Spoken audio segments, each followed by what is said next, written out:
ಬಂದಿದ್ದೀರಿ.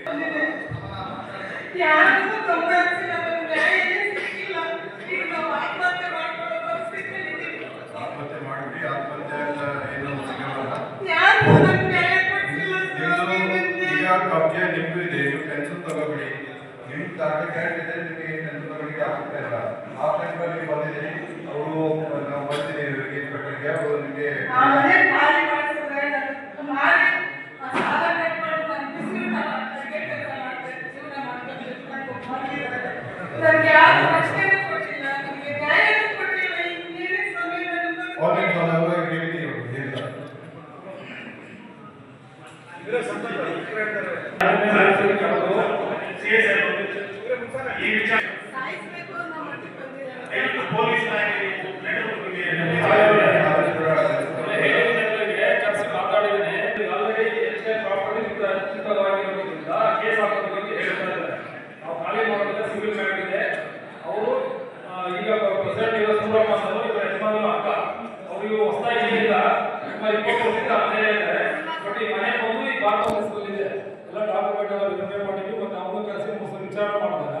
ಅವ್ರ ಕೊನೆಗೆ ಅದೇ ಪ್ರಾಪರ್ಟಿ ಸೇಲ್ ಮಾಡಕ್ಕೆ 2 ಲಕ್ಷ ಮಾತಾಡಿ ಎಲ್ಲ ಮಾತಾಡಿದ್ರು. ಆದ್ರೆ ಅವ್ರು ಏನ್ ಹೇಳ್ತಿದ್ದಾರೆ, ಇದು ನನ್ನ ಅಣ್ಣನ ಆಸ್ತಿ ಮತ್ತು ನಮ್ಮ ಅಪ್ಪನ ಆಸ್ತಿ ಆಗಿದೆ ಅಂತ ನಾವು ಕೋರ್ಟಲ್ಲಿ ಕೇಸ್ ಹಾಕಿದ್ದೀವಿ. ಕೋರ್ಟಲ್ಲಿ ಏನ್ ಕೇಸ್ ಕ್ಲಿಯರ್ ಆಗುತ್ತೆ ಆ ಪ್ರಕಾರ ಮಾಡ್ಕೊತೀವಿ ಅಂತ ಹೇಳ್ತಿದ್ದಾರೆ. ಹಾಗಾಗಿ ನಾನು ಸಾಹೇಬ್ ವಿಚಾರ ಮಾಡಿದ್ರೆ ಸಾಹೇಬರು ಹೇಳಿದ್ದಾರೆ, ಅದನ್ನ ಇನ್ನೂ ಸರಿ ಕೆಲಸ ಮಾತಾಡ್ತೀವಿ ಅಂತ ಹೇಳಿದ್ರೆ ಕೆಲಸ ಪ್ರಯತ್ನ ಮಾಡ್ತೀವಿ. ಯಾಕಂದ್ರೆ ಸಿವಿಲ್ ಗಾಡಿಗೆ ನಾವು ಫೋರ್ಸಬಲ್ಲಿ ಹೊರಗಡೆ ಹಾಕಲ್ಲ. ಯಾರು ಆಲ್ರೆಡಿ ಪ್ರೆಸೆಂಟ್ ಅವ್ರ ಪೊಸಿಷನ್ ಇದ್ದಾರೆ. ಇವರು ಇಲ್ಲ ತಹಸೀಲ್ದಾರಿಂದಾಗಿ ಅಥವಾ ಕೋರ್ಟ್ ಇಂದಾಗಿ ಎಲೆಕ್ಷನ್ ಆಗಬೇಕು ಅಂದ್ರೆ ನಾವು ಪೊಲೀಸ್ ಪ್ರೊಡಕ್ಷನ್ ವಿಚಾರ ತಗೋದಿಲ್ಲ. ಯಾಕೆ ಅಂತಂದ್ರೆ ಅವ್ರು ಆಲ್ರೆಡಿ ಪೊಸಿಷನ್ ಇದ್ದಾರೆ. ಮಾಡ್ಕೊಡ್ತೀವಿ, ಇಲ್ಲಿವರೆಗೂ ಇರಲಿಲ್ಲ. ಹಿಂಬಾಲ ಅಷ್ಟೇ ಹಿಂಬಾಲ ಕೊಟ್ಟಿದ್ದಾರೆ. ಈಗ ನಾವು ಮಾಡ್ತಾರೆ, ನಾವು ನಮ್ಮ ಕಾನೂನು ಪ್ರಕಾರ ಏನು ಸಹಾಯ ಮಾಡ್ತೀವಿ. ನಿಮ್ಗೆ ಯಾರು ಬೆದರ್ತಾರೆ, ಬ್ಯಾಗ್ ಕೊಡ್ತಾರೆ, ಖಂಡಿತ ಅವ್ರಿಗೆ ಮಾಡ್ತೀವಿ. ಬಟ್ ಸಿವಿಲ್ ಮ್ಯಾಟರ್ಗೆ ಪ್ರಾಪರ್ಟಿ ಯಾರ ಹೆಸರಿದೆ ಕೋರ್ಟಿಗೆ ಅವ್ರು ಬಂದರೆ ಖಂಡಿತ ನಮಗೆ ನಿಮಗೆ ಕೊಟ್ಟು ಸಹಾಯ ಸಪೋರ್ಟ್ ಕೊಡ್ತೀವಿ. ಟೆನ್ಷನ್ ತಗೊಂಡು ಯಾವುದೇ ಎಲ್ಲ ಮಾಡಿ ಗಲಾಟೆ ಮಾಡಿ ಇನ್ಫಾರ್ಮ್ ಮಾಡಿ ಮಾಹಿತಿ ಕೊಡಿ, ಅವರಿಗೆ ಮಾಡ್ತೀವಿ. ನಮ್ಮ ನಮಗೆ ಏನು ಅಧಿಕಾರ ಪ್ರಕಾರ ನಿಮಗೆ ಸಹಾಯ ಮಾಡ್ಬೋದು ಅಷ್ಟೇ ಮಾಡ್ತಾರೆ. ನಾವೇನು ಸಹಾಯ ಮಾಡ್ಕೊಟ್ಟಿದ್ದ Sampath Kumar RPSST state president, Savitha science educate administrate and outlies. ಇವಾಗ ನಮ್ಮ SP ಸಾಹೇಬರು DSP ಎಲ್ಲ ಇನ್ಚಾರ್ಜ್ ತಪ್ಪದ ಮೇಲೆ ನಮ್ಮ KD ಬಂದು ಪೀಸ್ ಮನೆ ಕಟ್ಕೊಂಡಿದ್ದಾರೆ. ಮನೆ ಪ್ರೊಟೆಕ್ಷನ್ ಕೊಡ್ತೀವಿ. ಮನೆ ಕಟ್ಟಿದೆ, ಮನೆ ಏನು ಸಮಸ್ಯೆ ಇಲ್ಲ. ಇನ್ನೊಂದು 15 ದಿವಸ ಇನಾಗ್ರೇಷನ್ ಆಗ್ಬೋದು. ಮಾಡಿಗೆ ಫೋಟೋ ಹೊಡ್ಕೊಂಡಿದ್ದೀನಿ. ಅಕ್ಕಪಕ್ಕದ ಮನೆ ಎಲ್ಲ ವಿಚಾರಿಸಿದೆ, ಅಲ್ಲಿ ಯಾವುದೇ ಗಲಾಟೆ ಇಲ್ಲ. ಸರಿ, SP ಸಾಹೇಬರು ಸರ್ ಆ ಇಮೇಲ್ ಮುಖಾಂತರ ನಮ್ಗೆ ಬಂದಿರ್ತಕ್ಕಂಥ ಲೆಟರ್ ಮುಖಾಂತರ ಒಂದು FIR ಮಾಡಿ ತನಿಖೆಗೆ ಆದೇಶ ಮಾಡಿ ಸರ್, ಸಾಕು. ತಮ್ಗೆ ಬಂದಿದೆ ಅದು. ಕಂಪನಿಗೆ ಬಂದಿದ್ದಾರೆ, ಖಂಡಿತ ಮಾಡ್ತೀವಿ. ಆಯ್ತು ಸರ್, ತಮ್ಮ ನಂಬಿಕೆ ಇದೆ, ಮಾಡಿ. ಆಯ್ತು ಸರ್, ನೋಡ್ತೀನಿ.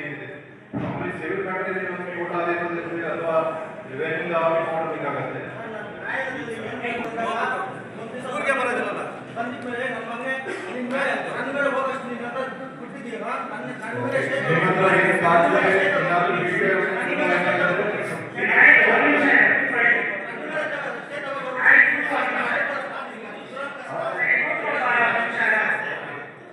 ದಯವಿಟ್ಟು ಅಂದ್ರೆ ಒಂದು ಆಕ್ಷನ್ ತಗೊಂಡು ದಯವಿಟ್ಟು ವರದಿ ಕೊಡಿ. ಒಂದು FIR ಆಗಿ ತನಿಖೆ ಮುಂದುವರಿ. ಹೋಗಿ ನೀವು ಗಮನಕ್ಕೆ ತಂದಿದ್ದೀರಿ, ನೀವು ಮಾಡ್ತೀವಿ. ಅಂಗನವಾಡಿ ಜಾಗರಣ ಆದೇಶ ತಗೊಂಡು ಬಂದಿದ್ದಾರೆ, ಅದು ಸಿವಿಲ್ಲ. ನಿಮ್ಮ ಹತ್ರ ಏನು ಸಾಧ್ಯ ಇದೆ ಎಲ್ಲ ಸಾಕ್ಷಿ ಇದೆ ಸರ್. ಅವ್ರ ಮೇಲೆ ಗಂಡು ತಗೊಂಡಿದ್ದಾರೆ, ಅದು ಸಿವಿಲ್ಲ. ಸರಿ ಸರಿ,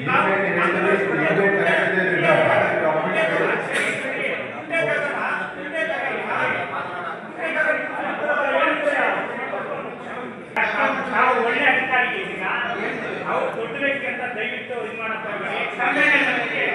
ನಾವು ತನಿಖೆಗೆ ಆದೇಶ ಮಾಡಿ. ಓಕೆ ಅವರು ಮಾಚುರಿಯಲ್ಲಿ ಇರ್ತಕ್ಕಂಥ ಎಳೆಗಳನ್ನು ಆಪರೇಷನ್ ಮಾಡಬೇಕು. ಅವ್ರು ಸ್ನಾನ ಮಾಡ್ಕೊಳ್ಳೋಕ್ಕೆ ಒಂದು ಜಾಗ ಇಲ್ಲ. ಸೀದಾ ಅಡುಗೆ ಮನೆಗೆ ಹೋಗ್ತಾರೆ. ಮನೆಯಲ್ಲಿ ಅವರು ಮುಸ್ಲಿಂ ಇರ್ತಕ್ಕಂಥವ್ರು, ಹೆಣ್ಮಕ್ಳು ಇರ್ತಾರೆ, ಮಕ್ಕಳು ಇರ್ತಾರೆ. ಅವ್ರಿಗೆ ಇನ್ಫೆಕ್ಷನ್ ಆಗೋಕ್ಕೆ ಅವಕಾಶ ಇದೆ. ಹಾಗಾಗಿ ಹೆಲ್ತ್ ಡಿಪಾರ್ಟ್ಮೆಂಟ್ ಸುಮಾರು ಸರಿ ನಾವು ಕಂಪ್ಲೇಂಟ್ ಕೊಡ್ತೀವಿ. ಅವ್ರ ಸ್ನಾನ ಮಾಡಕ್ಕೆ ಒಂದು ಜಾಗವನ್ನು ಮಾಡಿಕೊಡಕ್ಕೆ ಅವ್ರಿಗೆ ಆಗ್ತಾ ಇಲ್ಲ. ಮತ್ತೆ ಸರ್ವೆ ನಂಬರ್ 91 ನಲ್ಲಿ ದಲಿತರ ಮಶಾನವನ್ನ 6 ಗುಂಟೆ ಜಮೀನು ಇರಬೇಕು, ಅದು 3 ಗುಂಟೆ ಜಮೀನು ಮಾತ್ರ ಇದೆ. 3 ಗುಂಟೆಯನ್ನ ಅಲ್ಲಿರ್ತಕ್ಕಂಥ ರಿಯಲ್ ಎಸ್ಟೇಟ್ ಮಾಡ್ತಕ್ಕಂಥವ್ರು ಒತ್ತುವರಿ ಮಾಡ್ಕೊಂಡಿದ್ದಾರೆ, ಪಕ್ಕದಲ್ಲಿರ್ತಕ್ಕಂಥ ಮನೆಯವರು ಕಟ್ಕೊಂಡಿದ್ದಾರೆ. ಅದನ್ನ ಸರ್ವೆ ಮಾಡಿ ಆ ಮಶಾನವನ್ನು ಉಳಿಸ್ಕೊಳ್ಬೇಕು ಸರ್. ಮತ್ತೆ ಇದು ಸಿವಿಲ್ ಹಾಸ್ಪಿಟಲ್ ನಗರಸಭೆಯಲ್ಲಿ ಡಿ ಗ್ರೂಪ್ ನೌಕರಿಗೆ ತಿಂಗಳಂತೂ ಕರೆಕ್ಟಾಗಿ ಪೇಮೆಂಟ್ ಅಂತೂ ಬರಲ್ಲ. 3 ತಿಂಗಳಿಗೊಂದ್ಸರಿ 5 ತಿಂಗಳಿಗೊಂದ್ಸರಿ ಅವ್ರು ಬರ್ತಕ್ಕಂಥ ಪೇಮೆಂಟ್ 10,000 12,000. ಅವ್ರು ಮಾಡ್ತಕ್ಕಂಥ ಕೆಲಸಗಳೆಲ್ಲ ಹೀನವಾದ ಕೆಲಸಗಳನ್ನ ಸ್ವಚ್ಛ ಮಾಡ್ತಕ್ಕಂಥ ಕೆಲಸ ಮಾಡ್ತಾರೆ. ಅವ್ರಿಗೆ ನ್ಯಾಯವಾದ ಸಂಬಳ ಬರ್ತಾ ಇದೆ ಸರ್. ದಯವಿಟ್ಟು ಅದ್ರ ಬಗ್ಗೆ ಒಂದು ಉತ್ತರ ಬರಬೇಕಂತ ಹೆಸರು ಸಂದಾನಂದ ಸ್ವಾಮಿ ಅಂತ, ಡಾಕ್ಟರ್ ಬಿ ಆರ್ ಅಂಬೇಡ್ಕರ್ ಸಂಪ್ರದಾಯ ಸಂಘಕ್ಕೆ ಸ್ಟೇಟ್ ಪ್ರೆಸಿಡೆಂಟ್. ನಾನು ಪೊಲೀಸ್ ಇಲಾಖೆಗೆ 2 ಧನ್ಯವಾದಗಳನ್ನು ತಿಳಿಸ್ತಾ ಆಮೇಲೆ ನನ್ನ ಸಮಸ್ಯೆಗಳನ್ನು ಹೇಳ್ತೀನಿ. ಒಂದನೇದಾಗಿ 35 ವರ್ಷದಿಂದ ನನ್ನ ಹೋರಾಟಗಳನ್ನು ಮಾಡ್ತಾ ಬಂದಿರೋನು. 35 ವರ್ಷಗಳಿಂದ ಅಟ್ರಾಸಿಟಿ ಮೀಟಿಂಗ್ಗೆ ಇದೇ SP ಆಫೀಸ್ಗೆ ಬಂದಿರತಕ್ಕಂಥವನು. ಈ ದಿನ ಒಂದು ವಿಶೇಷ ಏನಂದ್ರೆ, ಕ್ರಾಂತಿ ರೀತಿಯ ಮೂಲಕ ಈ ಸಭೆಯನ್ನು ಪ್ರಾರಂಭ ಮಾಡಿರುವುದು ಇದೇ ಮೊಟ್ಟ ಮೊದಲು. ಅದಕ್ಕೆ SP ಸಾಹೇಬರಿಗೆ, DSP ಸಾಹೇಬರಿಗೆ, ಇಡೀ ಪೊಲೀಸ್ ಇಲಾಖೆಗೆ ಧನ್ಯವಾದವನ್ನ ನಮ್ಮ ಎಲ್ಲಾ ಮುಖಂಡರ ಪರವಾಗಿ ತಿಳಿಸ್ತೀನಿ. ಇದೇ ಕ್ರಾಂತಿ ರೀತಿಯೊಂದಿಗೆ ನಿಮ್ಮ ಅಡ್ಮಿನಿಸ್ಟ್ರೇಷನ್ ಅಲ್ಲಿ, DSP ಸಾಹೇಬ್ ಅಡ್ಮಿನಿಸ್ಟ್ರೇಷನ್ ಇದೇ ಮೊದಲು ನಾನು ನೋಡಿರೋದು. 35 ವರ್ಷ ಸರ್ವಿಸ್ ಅಲ್ಲಿ.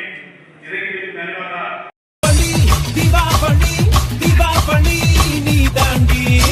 ஆரம்பிக்கலாங்களா?